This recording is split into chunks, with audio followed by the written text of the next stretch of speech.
Kita semua pasti tahu cerita tentang berlian, betapa mahalnya harga sebutir berlian bersertifikat, walaupun hanya seperempat ons. Sementara dalam batuan geologi, berlian itu batuan biasa dan banyak jumlahnya dalam perut bumi ini. Namun, siapa yang tidak tahu bahwa berlian itu ada blood money-nya, ada uang darahnya. Uang yang diciptakan melalui tetesan darah dan kendali ketat atas peredaran jumlahnya. Berlian itu menjadi benda yang sangat-sangat unik. Semua digendalikan agar tetap scarcity, agar tetap terbatas, agar tetap langka. Dibangunlah citra berlian simbol cinta. Siapa yang membangun? Keluarga De Beer di Afrika Selatan menguasai jaringan tersebut sudah hampir 200 tahun. Dia mengendalikan sumbernya, juga mengendalikan pasarnya, juga mengendalikan sertifikasinya. Di awalnya, di tahun 1800, mereka selama puluhan tahun, lebih dari 40 tahun, mengumpulkan sumber batuan tersebut. Sampai mereka menguasai lebih 60% penguasaan wilayah tersebut. Dan di tahun 1860 mereka mendeklar dengan menyatakan bahwa berlian adalah simbol cinta, berlian adalah simbol kehormatan, berlian adalah sebuah kekuatan, berlian adalah sebuah kemurnian. Dan image tersebut membuat benda berwarna putih bening tersebut berharga ribuan dolar, walaupun dengan gramasi yang sangat kecil.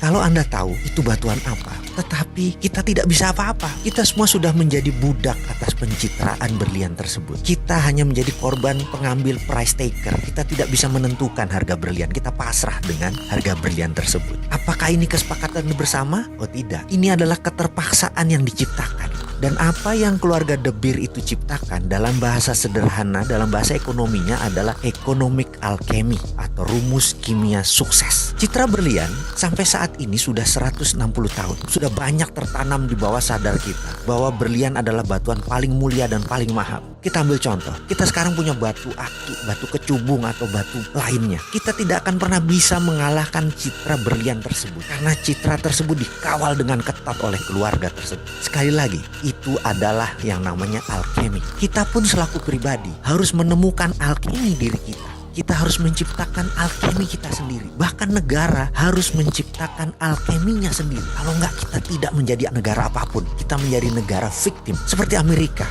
mereka menciptakan alkemi. Mereka mengatakan mereka tidak menggunakan jaminan emas lagi pada tanggal 15 Agustus 1971 untuk mencetak dolar. Mulai saat itu mereka suka mereka mencetak dolar. Dan hari itu dinamakan hari alkeminya dolar. Dan itu alkeminya Amerika. Misalnya, strategi menaklukkan wilayah sewaktu Patih Gajah Mada menyatukan Nusantara dengan perjanjian logam, itu pun namanya alkemi. Kita tahu kan semua sejarah tersebut, di mana ketika Patih Gajah Mada menyatakan akan menyatukan Nusantara di bawah Panji Majapahit, ada puluhan kerajaan yang dihendak satukan. Dari selatan Thailand, Champa, dari utara Filipina, sampai sisi timur Melanesia, nyaris tanpa tumpah darah. Hanya ada satu perang dengan kerajaan Pasundan. Sisanya hampir tidak pakai perang yang tumpah darah. Yang dipakai adalah perjanjian logam. Emas Majapahit dipinjamkan ke berbagai kerajaan dan mereka yang menerima pinjaman emas tersebut menaikkan Panji Majapahit bendera gula kelapa yang berwarna merah putih. Penaklukan Gajah Mada menyatukan Nusantara adalah economic warfare,